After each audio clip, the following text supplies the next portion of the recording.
ヤリイカを戦地に触れたんですけども、ちょっと厳しい状況になってるんですけども、こんな厳しい状況でもヤリイカ最終的に突き抜けたり、いわゆる竿頭になってる方って上手にねメスイカ釣ることできるんですよ。どうやってメスイカなんですか？それが今度は基本的にやる気のあるオスイカが入ってくるときっていうのは、まあ止めようが、動かしてようが、なんてやろうが、最初に来たのがバーッと抱いてきちゃうみたいな、まあ言ったらイージーなイカなんですね。で、ヤリイカのそのメスの方っていうのは一回りも二回りも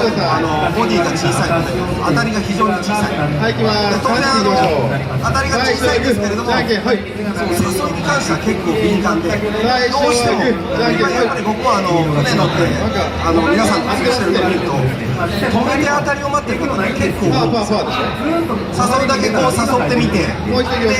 止めて穂先のわずかな変化を捉えようとしてっていうのと、なかなかねああいう小さい図体のメスイカだとなかなか釣れない。